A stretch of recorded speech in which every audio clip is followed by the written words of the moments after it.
Hi, my name is Todd Crawford. Before I begin tonight, I'd like to acknowledge the traditional owners of this land and pay my respects to their elders, past, present, and emerging. I grew up in the small country town of Roma, Queensland, 7 hours west of Brisbane. Roma isn't exactly where big dreams are born.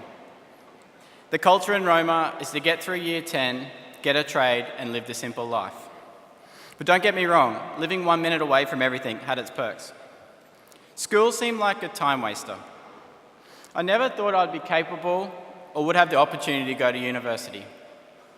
Plus, I thought, who would spend 4 years at school and have to pay for that torture? I've always been interested in electronics. As a kid, getting new toys was my favourite time of the year. But not to play with them like a normal kid, but to pull them apart to see how they worked. Problem was, most of the time, they didn't go back together. Fed up with boxes of broken toys, during high school, my parents organised a school-based apprenticeship for me at a local business. As my apprenticeship continued, I attended TAFE all the way in Brisbane. Unlike school, the classroom experience was a lot different this time round. I was caught off guard by the fact that I enjoyed learning and I was good at it. I continued my apprenticeship in Roma, but I started to feel claustrophobic. Each day at work would feel the same, weekends would come and go with nothing to do, and to top it all off, an engineer would fly out from Brisbane every month or so. He would come to the job site, tell us what to do, then go back in the aircon, while we worked in the 40-degree heat, doing the exact opposite of what he said. As time went on, I wanted to move to Brisbane more and more. Meeting a girl in Brisbane didn't help either. There wasn't many of those in Roma. I finally decided to give engineering a try. After working with engineers, I figured it couldn't be that hard. I applied to every university in Queensland, never really expecting anything to come of it. But a few weeks later, to my surprise, I got a call from QUT, letting me know I'd been accepted in a Bachelor of Electrical Engineering. It was a surreal moment. For months, I'd been thinking about how sick of Roma I was and how much I wanted to move to Brisbane. But when you get that golden ticket, you start thinking, I can't leave my family. I can't leave my community. Prior to my first day, I'd never been to university.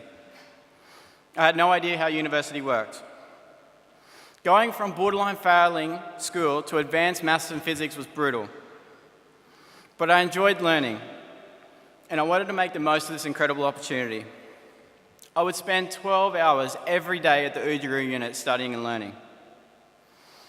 Despite not doing well at school, I completed my first year of university, received my first CareerTrackers Gold Diary, and won the Uduru Unit Academic Excellence Award.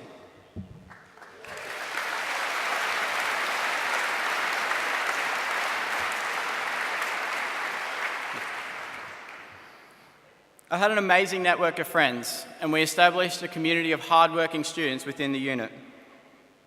I also had the opportunity to complete my first internship with Woolley Parsons that same year. I was so excited but scared of the unknown. On my first day, like all interns, I had never been so nervous. I woke up at 4 a.m. in the morning to ensure I had enough time to find the building and to watch YouTube tutorials on how to tie a tie. As I walked into the foyer of the building, it felt like everybody was staring at me. It felt like I had no place there.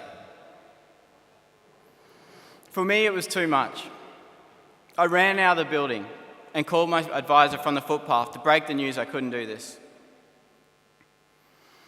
He convinced me that I had nothing to worry about and that I needed to go in there and show them how great I was.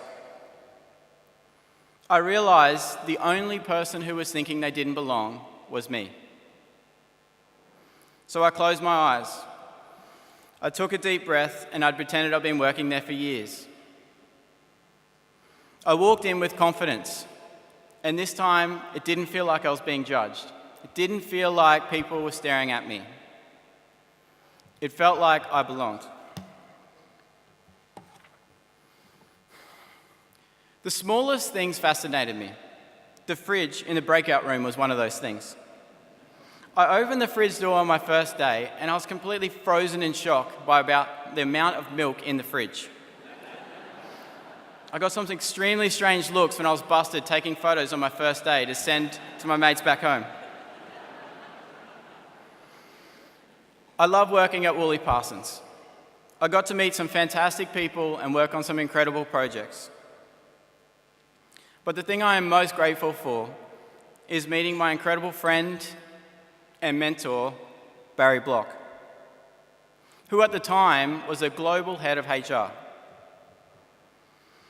I continued working hard into my second year and now was working part-time with Woolley Parsons in the Brisbane office. I gained my second gold diary and continued to do well. I was truly happy with life. Then it all changed. I started to become involved in the nightclub industry, which opened my eyes up to a whole new dark world. A world I was on the right side of. Until one day, I was staring down a dark path. But I didn't just look. I started walking. In the back of my mind, I knew it wasn't the right thing to do. But that's what drugs and alcohol are for.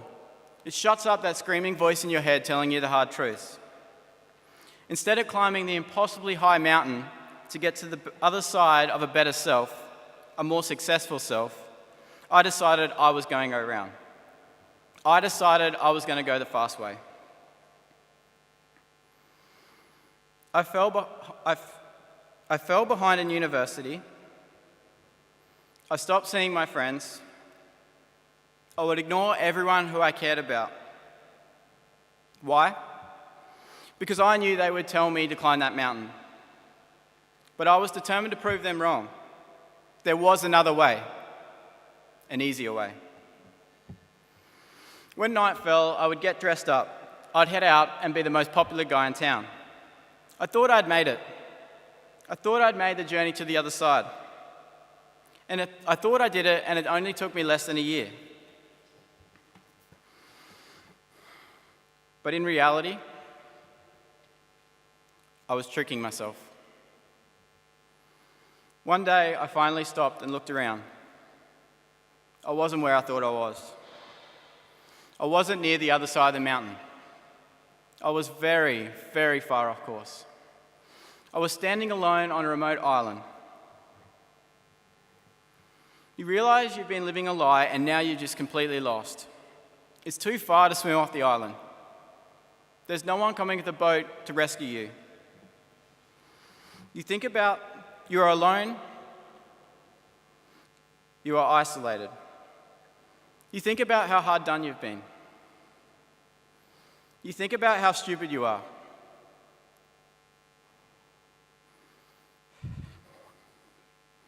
You think about how much everyone hates you.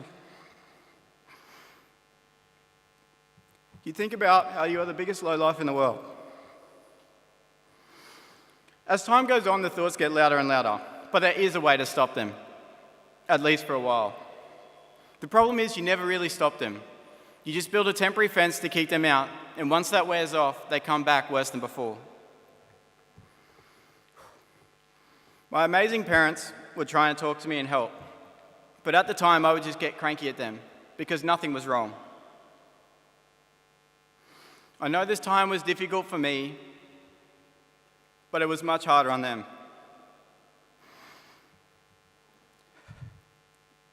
How do you tell your amazing parents, the people you respect and love most in the world, that after all the love and opportunities you've been given, you have turned around to become another statistic? The very thing you swore not to be. I started to assess the damage of living a lie, and it was bad. I'd been kicked out of university. I'd ignored everyone's calls. I had countless eviction notices. I had no money. I had no friends. I would lie in bed thinking about how to get off the island and back onto the journey to the top of the mountain. Sometimes I'd get close to thinking of a solution, then the negative thoughts would deem it impossible.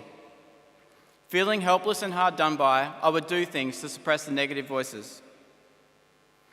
The cycle kept going, getting fiercer with each passing. I would stay in bed for days, not eating, not living, stranded, alone, and isolated.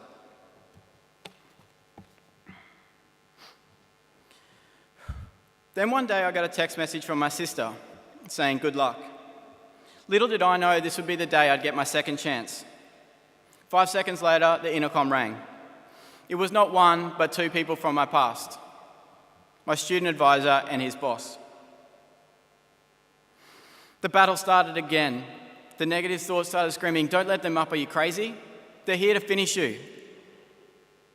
But at the time, I didn't care. I wanted it to be over. I was sick of living like this. So I let them up. We got talking, and as the conversation went on, I realized they were not here to finish me. They were here with the boat, food, and water. They were here to get me off this island. At the time, I couldn't understand why. There are hundreds of amazing CareerTrackers students. Who tries to contact someone for over a year, gets ignored, and then turns up at their house? These CareerTrackers mob are crazy. They asked how I've been and what I've been up to. As we talked, I told them everything, taking breaks to go to the bathroom, to have a cry and come back. They explained to me I was not a rare case, and they wanted to help me get back on track. They never gave up on me.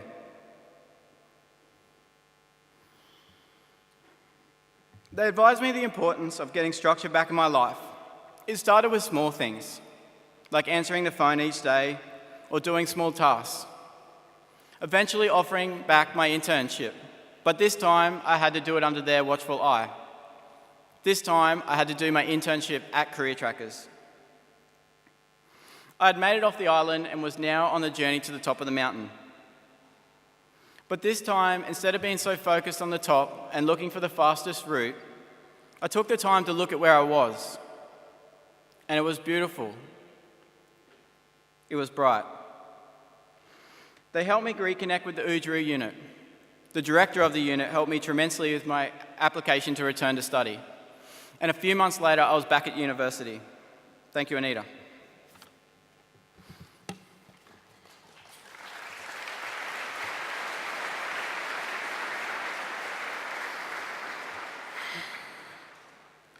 When you get a second chance, you don't waste it.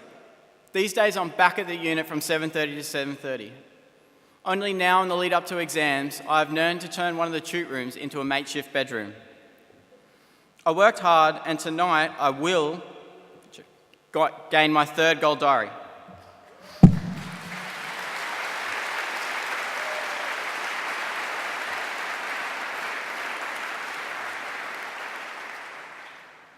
I work my arse off to make the incredible people in my life proud. The opportunities that we have are due to their hard work and sacrifice, and I will not waste it again. After all the incredible support and people I have in my life, I know that I have to give back. I tutor and mentor the first-year engineering students, and with the support of the Udjuru unit, I am a student ambassador and get involved in as much as possible. I am determined more than ever to see more Indigenous people attend university and not fall in the same trap that I and many others have. I have learnt the climb to success is hard, really hard. There aren't any shortcuts. I've learnt the importance of using the right people in your life as motivation. So tonight, I want to thank the right people in my life. In CareerTrackers, there are 3 pillars of success: university, internship, and community. It's so amazing to have chancellors and vice-chancellors here from across Australia. Thank you for giving us a chance.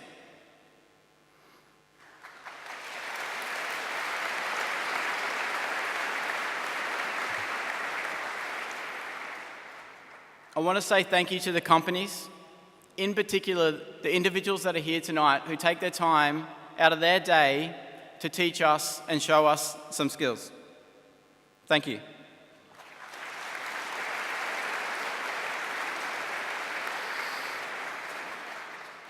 Tonight, there are some extraordinary Indigenous and non-Indigenous community leaders here. I want you to know that you are the motivation that drives us. Thank you.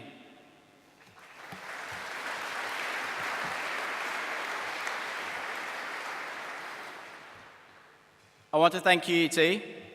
The fact that our Chancellor, Mr. Tim Fairfax, is a familiar face to the Indigenous students in the Oodgeroo unit is just incredible. Professor Anita Lee Hong,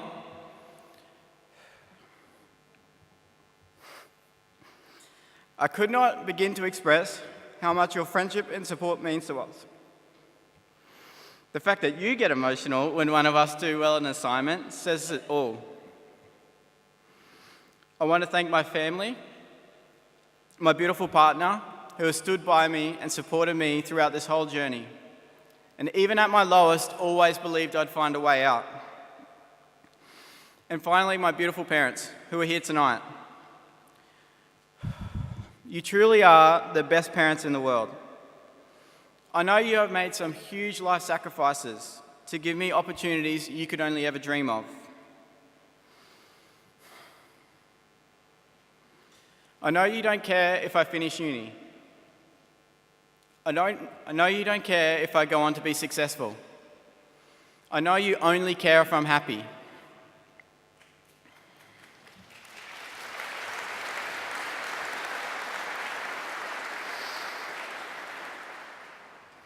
But I will do all those things. And I'll do it for you. I'll do it for me. And ultimately, I'll do it for the benefit of the Indigenous community. Thank you.